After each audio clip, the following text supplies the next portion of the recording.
Hey everyone, welcome back to the channel. Today we are diving into one of the hottest topics in the van life community right now, internet.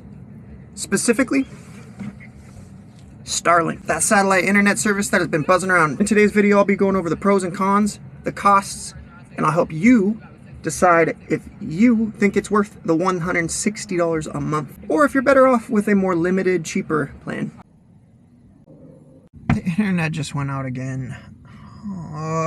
Living in a van can be absolutely incredible, which for us van lifers sounds like a dream. Starlink for RVs is a specific version of this service that lets you set up pretty much anywhere you park, as long as you have a clear view of the sky, which during the app process, you just click a simple button and it lets you scan the entire sky. It takes a little over 10 seconds roughly, not too bad. It'll show you every satellite typically that you're able to connect to and from there it takes about 5 minutes, sometimes 10, for it to begin the connection process. During that, it can pull anywhere from 50 watts upwards of 150, especially in the standby startup process. The 150 watts pull is about average. The benefit of this service is that it basically lets you set up service anywhere you park. So I've been on top of a mountain, I've been near the beach, I've been near parks, I've been in national forests, and I've basically been able to stream or have internet, upload YouTube videos, watch movies, as long as I have Starlink with me. I highly recommend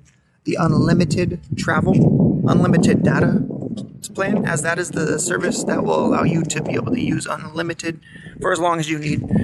50 gigabytes is typically not even close to what most people are using nowadays. I use anywhere from 50 to 100 gigs in one day. So if you're watching any videos on YouTube past 1080p, if you like to watch videos at 2K or 4K or even 8K, trust me, you'll need the unlimited plan. Alright, so let's get into the pros of Starlink. Pros of Starlink for van life, I'm going to go over about 4. Let's talk about why Starlink is so tempting, as there are some big pros. Number 1, the fast speeds. Starlink offers speeds that can easily reach over 100 megabytes depending on your location. This is a game changer for things like video calls, streaming, and uploading. If you're a content creator such as myself, it's almost a must. Number 2, the reliable connectivity. Traditional mobile hotspots are often at the mercy of cell towers. In remote areas, your service could do nothing with Starlink as long as you've got a clear sky. In remote areas, your service could do absolutely nothing. Unlike Starlink, as long as you've got a clear view of the sky, you should have internet. As long as you've got a clear view of the sky, you should have internet with Starlink. I would say trees are fine, long as it's not completely blocking off the laser beam coming off of your satellite going to the dish in the sky. Number 3, unlimited data. Starlink's data plans offer unlimited data as well as 50 gigabytes. For most, I would say unlimited is what you're going to be needing. For anyone that's tired of hitting a data cap, that is a huge selling point for Starlink. As the unlimited data for $160 a month, that works pretty much across the globe. Thank you. And finally, but not least, the flexibility of Starlink is unmatched. You're not locked into a specific address or a cell tower, so you have so much freedom in where you go, where you take it. This really speaks to the van life and the van life style itself. So when you get Starlink, it'll come with a power box, a router box with 2 additional Ethernet ports to plug into for high-speed internet, as well as the Starlink dish itself. And up. It's got a built-in leg, you just fold it out.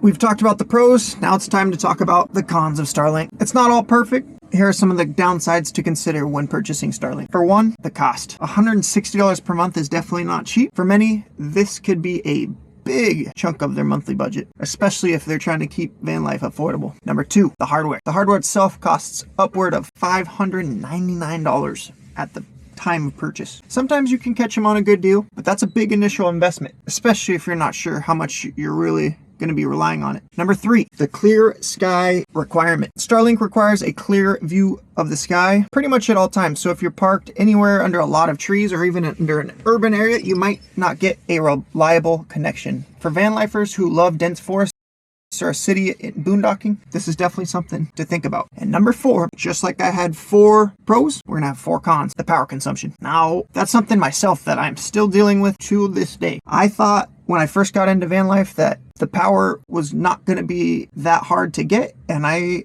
will say that power continues to be harder and harder and harder to get. Number 4, power consumption. Running Starlink isn't free energy-wise. It pulls about 60 upwards of 150 watts per hour, which can add up for anyone living in an off-grid van. As long as you have solar, it's going to be a challenge, but it is possible. So let's compare with other plans. Let's talk alternatives. You could opt for the standard plan from mobile carriers, which often provides 50 gigabytes of data for about $60 to $90 per month, which I tried in the beginning. I tried T-Mobile's travel plan, and I'll tell you, that was the worst internet I've ever had in my entire life. It didn't work. The customer service was troublesome. It was hard to get my money back. So I'm trying Starlink on my second attempt, and this blows T-Mobile, Verizon, Sprint out of the water. But after those 50 gigabytes on those plans anyways, if you were to go with T-Mobile or Verizon, guess what? You're going to get bricked. Expect those to see a major slowdown. So if you're just browsing the web, sending emails, this might be enough, but if you're uploading videos, streaming, or working from your van full time, that data cap will become a limitation. I can guarantee you.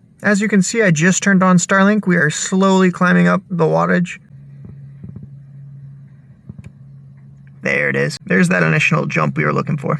So, is Starlink right for you? A couple questions to ask ourselves. How much internet do you use? Do you use it every day? Do you use it once a week? Are you a content creator? Do you need it for work? Do you use it just for emails? If you're a content creator or a remote worker, having unlimited data with solid speeds can save you so much hassle. In that case, Starlink's price might be justified because you'll probably be getting it back from work. Number 2, where do you park?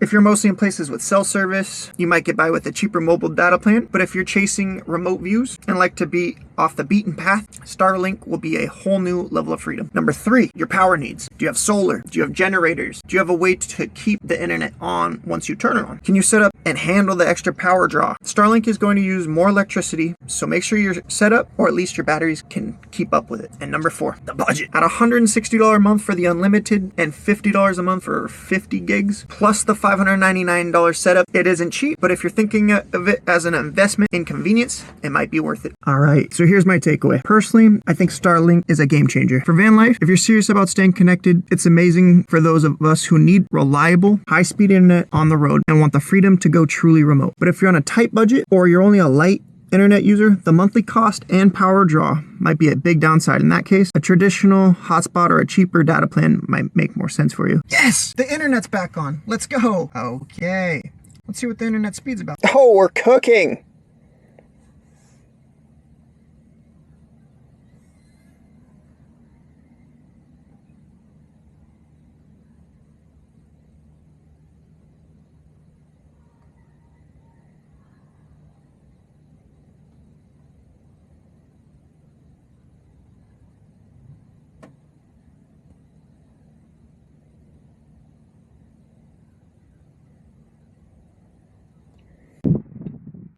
So there you have it.